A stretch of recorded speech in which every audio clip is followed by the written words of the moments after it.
सर्दियों की एक ठंडी रात थी। ठंडी हवा के थपेड़ों ने पूरे शहर को अपने आगोश में ले रखा था।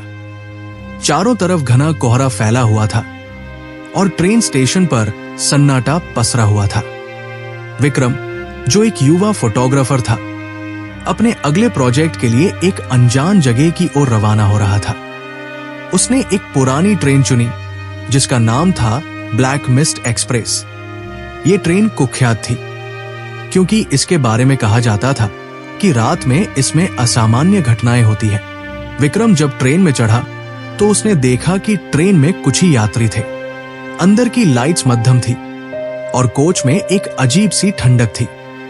सीट पर बैठते ही उसे लगा कि कोई उसे घूर रहा है, लेकिन जब उसने चारों ओर देखा तो वहां कोई नहीं था।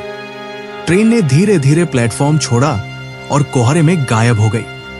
जैसे जैसे ट्रेन आगे बढ़ने लगी, विक्रम ने नोटिस किया कि खिड़की के बाहर का नजारा बार बार बदल रहा था। कभी वो घने जंगलों के बीच था तो कभी एक सुनसान कब्रिस्तान के पास। अचानक एक कोच के दरवाजे के पास से किसी के चलने की आवाज आई। विक्रम ने सोचा कि यह कोई यात्री होगा, लेकिन जब उसने दरवाजे की ओर देखा तो वहां कोई नहीं था। रात के करीब 2 बजे विक्रम अपनी सीट पर झपकी लेने की कोशिश कर रहा था। तभी उसने महसूस किया कि उसके सामने वाली सीट पर कोई बैठा है। उसने नजर उठाकर देखा तो वहां एक सफेद साड़ी पहने महिला बैठी थी।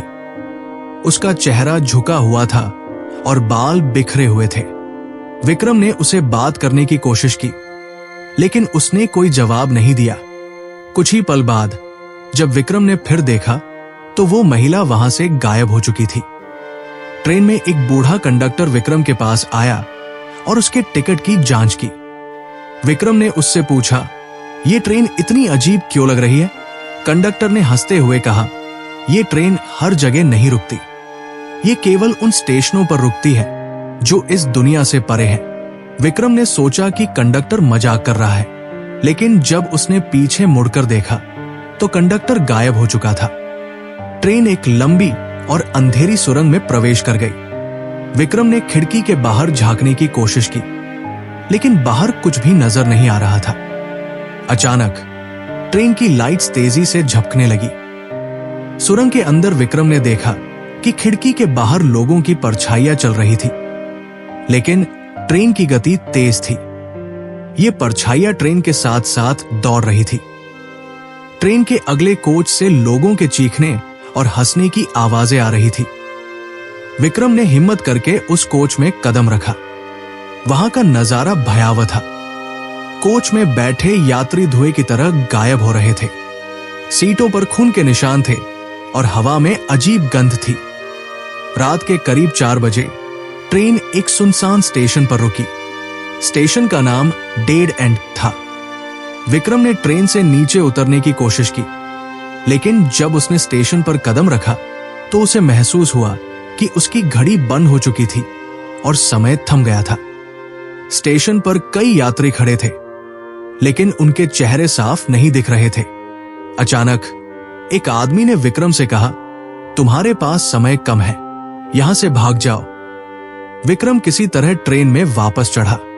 ट्रेन ने फिर गति पकड़ी और विक्रम ने महसूस किया कि ये अब सामान्य ट्रेन नहीं थी। खिड़कियों के बाहर विक्रम ने देखा कि ट्रेन अब रेल की पटरी पर नहीं, बल्कि हवा में तैर रही थी। यात्रियों की आत्माएं धीरे धीरे गायब हो रही थी। सुबह होते ही ट्रेन अचानक एक सुनसान मैदान में रुक गई। विक्रम ने ट्रेन से उतरकर देखा कि वहां कोई स्टेशन नहीं था। जब उसने पीछे मुड़कर देखा तो ट्रेन गायब हो चुकी थी। विक्रम किसी तरह पास के गांव तक पहुंचा और गांव वालों को अपनी कहानी सुनाई। गांव वालों ने बताया कि ब्लैक मिस्ट एक्सप्रेस एक ऐसी ट्रेन है जो हर साल सर्दियों में कुछ यात्रियों को अपने साथ लेकर जाती है, लेकिन जो इस ट्रेन से बच जाता है वो कभी इस सफर को नहीं भूल पाता। विक्रम जब गांव पहुंचा तो वो बेहद घबराया हुआ था। गांव वालों ने उसकी हालत देखी और उसे आराम करने को कहा, लेकिन उसके मन में अभी भी ट्रेन के अनुभव का डर था। उसने खुद को ये यकीन दिलाने की कोशिश की कि ये सब एक बुरा सपना था। लेकिन उसकी जेब में कुछ ऐसा मिला जिसने उसकी रीढ़ में सिहरन दौड़ा दी। विक्रम की जेब में एक पुराना टिकट पड़ा था।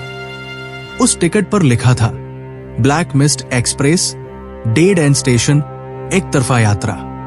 विक्रम को यह देखकर समझ में नहीं आ रहा था कि यह टिकट उसकी जेब में कैसे आया। गांव वालों ने उसे बताया कि यह टिकट उन लोगों के पास मिलता है जो इस ट्रेन से बचकर वापस आते हैं।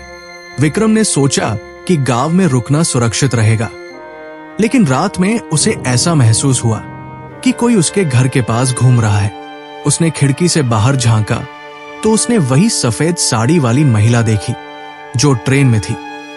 वो विक्रम को देख रही थी और धीरे धीरे उसकी ओर बढ़ रही थी। जब विक्रम ने दरवाजा बंद करने की कोशिश की तो वो महिला अचानक गायब हो गई। अगले दिन विक्रम ने गांव के एक पुजारी से मदद मांगी। पुजारी ने कहा, जो कोई भी इस ट्रेन का सफर करता है वो इसके रहस्य से बच नहीं सकता। इस ट्रेन से जुड़ी आत्माएं उसे तब तक पीछा करती हैं जब तक वो उनका संदेश समझ नहीं लेता। पुजारी ने विक्रम से पूछा, क्या तुमने ट्रेन में कुछ अजीब देखा या सुना? विक्रम ने सफेद साड़ी वाली महिला और कंडक्टर की बातें बताई। पुजारी ने कहा कि वो आत्मा विक्रम से मदद मांग रही थी। पुजारी ने विक्रम को सलाह दी कि अगर वो इस डर से छुटकारा पाना चाहता है तो उसे वापस उसी जगह जाना होगा जहां ट्रेन ने उसे छोड़ा था। विक्रम ने डरते हुए इस सलाह को मान लिया और गांव वालों के साथ उस सुनसान मैदान में पहुंचा। जैसे ही वो वहां पहुंचा, ठंडी हवा चलने लगी और कोहरा चारों ओर फैल गया। विक्रम ने वहां प्रार्थना की और सफेद साड़ी वाली महिला को संबोधित करते हुए कहा, तुम्हें जो कहना है कहो, मैं तुम्हारी मदद करना चाहता हूं। अचानक एक साया उसके सामने प्रकट हुआ। ये वही महिला थी। उसने विक्रम को बताया कि वह और कई यात्री इस ट्रेन के शिकार हुए हैं और उनकी आत्माएं अब भटक रही हैं। उसने विक्रम से कहा, हम सबको न्याय चाहिए। विक्रम ने उनकी बात मानकर उस ट्रेन से जुड़े रहस्यों की पड़ताल शुरू की। उसे पता चला कि वो ट्रेन एक पुराने हादसे का शिकार हो चुकी थी। करीब 50 साल पहले ये ट्रेन एक पुल से गिर गई थी और उसमें सवार सभी यात्री मारे गए थे। लेकिन उनकी आत्माएं आज भी न्याय और शांति की तलाश में ट्रेन के साथ बंधी हुई थी। पुजारी और गांव वालों की मदद से विक्रम ने उन आत्माओं के लिए एक विशेष प्रार्थना करवाई। प्रार्थना के बाद विक्रम ने महसूस किया कि हवा में एक अजीब सी शांति आ गई है। उसने अपनी आंखों से देखा कि सफेद साड़ी वाली महिला और बाकी यात्री धीरे धीरे कोहरे में गायब हो गए। विक्रम उस ट्रेन की कहानी सुनने वाले आखिरी व्यक्ति नहीं था।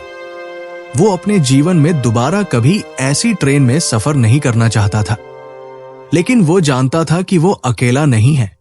विक्रम ने सोचा कि प्रार्थना के बाद सब कुछ सामान्य हो गया है, लेकिन उसके मन में अब भी सवाल बाकी थे। क्या आत्माएं सचमुच मुक्त हो गई थी या वे सिर्फ कुछ समय के लिए शांत हो गई थी? जब विक्रम गांव लौट रहा था तो गांव के बुजुर्गों ने उससे कहा, ये आत्माएं आसानी से पीछा नहीं छोड़ती। अगर उनका कोई अधूरा काम बाकी रह गया हो तो वे वापस आ सकती है। विक्रम ये सुनकर थोड़ा डर गया, लेकिन उसने खुद को समझाया कि सब कुछ खत्म हो गया है। उस रात जब विक्रम सोने गया तो उसे एक सपना आया।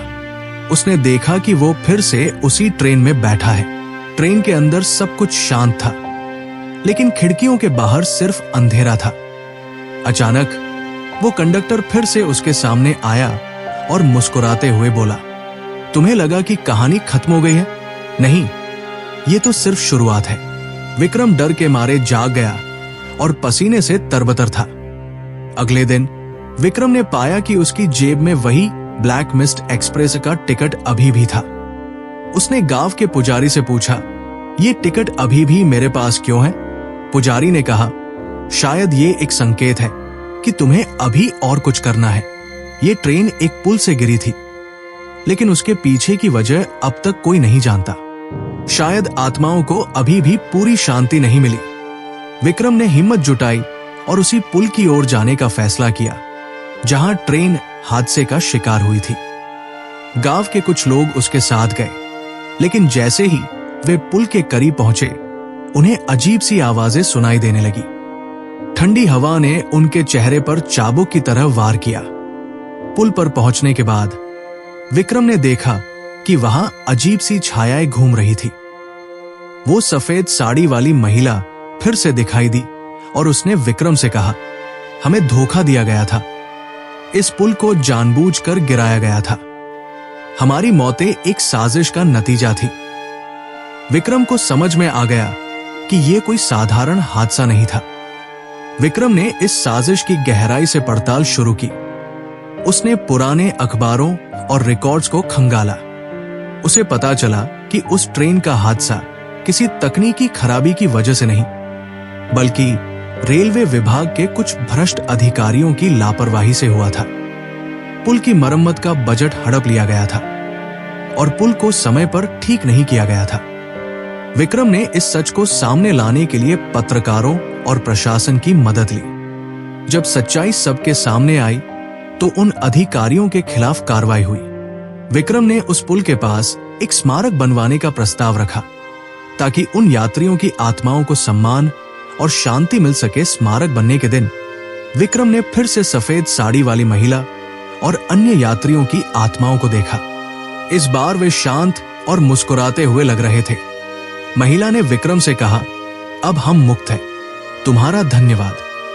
इसके बाद सभी आत्माएं धीरे धीरे गायब हो गई। विक्रम ने राहत की सांस ली, लेकिन जब उसने अपनी जेब चेक की तो टिकट अब भी वहां था। क्या यह सच में अंत था या ब्लैक मिस्ट एक्सप्रेस की कहानी अभी बाकी थी? विक्रम ने सोचा कि भूतिया ट्रेन की कहानी अब खत्म हो गई है, लेकिन कुछ दिनों बाद उसके साथ फिर से अजीब घटनाएं होने लगी। उसके कमरे में रात के समय ठंडी हवा चलती, जबकि खिड़कियां और दरवाजे बंद होते। कभी कभी उसे ट्रेन की सीटी की आवाज सुनाई देती, जो बिल्कुल वैसी ही थी जैसी उसने उस भूतिया ट्रेन में सुनी थी। विक्रम ने एक बार फिर उस टिकट को देखा। इस बार टिकट पर लिखा हुआ था, अगली यात्रा 12 बजे, ब्लैक मिस्ट एक्सप्रेस। विक्रम के दिल की धड़कन तेज हो गई। उसने समझा कि कुछ अभी भी अधूरा है। गांव वालों ने जब यह सुना तो वे घबरा गए। एक बुजुर्ग ने कहा, ये आत्माएं जब तक पूरी तरह से मुक्त नहीं होती, तब तक वे तुम्हारा पीछा करती रहेंगी। पुजारी ने कहा, तुम्हें फिर से ट्रेन के सफर पर जाना होगा। इस बार उनका अंतिम संदेश सुनना जरूरी है। विक्रम ने तय किया कि वो एक बार फिर उसी भूतिया स्टेशन पर जाएगा। वो रात 12 बजे वहां पहुंचा। जैसे ही घड़ी ने 12 बजाया, कोहरा फैल गया और ट्रेन की सीटी सुनाई दी। जब ट्रेन रुकी तो विक्रम ने देखा कि सफेद साड़ी वाली महिला और अन्य यात्री अंदर बैठे हैं। महिला ने कहा, हमारा एक और काम बाकी है, तुम्हें हमारे साथ आना होगा। विक्रम ने हिम्मत जुटाई और ट्रेन के अंदर चला गया। ट्रेन ने उसे उसी पुल तक पहुंचाया जहां हादसा हुआ था। आत्माओं ने विक्रम से कहा, यहां हमारे साथ अन्याय हुआ था और हमें वो इंसाफ चाहिए। पुल पर पहुंचकर विक्रम ने देखा कि एक छाया वहां खड़ी थी। वो छाया उस भ्रष्ट अधिकारी की थी जिसने पुल की मरम्मत का बजट खाया था। आत्माओं ने उस अधिकारी की छाया को पकड़ लिया। महिला ने विक्रम से कहा, अब हमें इंसाफ मिल गया है, अब हम शांति से जा सकते हैं। धीरे धीरे सभी आत्माएं रोशनी में बदल गई और आसमान में विलीन हो गई। जब आत्माएं चली गई तो ट्रेन गायब हो गई। विक्रम खुद को पुल के पास अकेला खड़ा पाया। उसकी जेब में वो टिकट अब जलकर राख हो चुका था। विक्रम ने गांव लौटकर सबको ये बात बताई। इस बार उसने महसूस किया कि सब कुछ खत्म हो चुका है। अब उसे रात में ट्रेन की सीटी नहीं सुनाई देती, नहीं कोई अजीब घटना होती। लेकिन कहते हैं कि ब्लैक मिस्ट एक्सप्रेस आज भी रात के अंधेरे में भटकती है। क्या आप कभी उस ट्रेन का सामना करना चाहेंगे?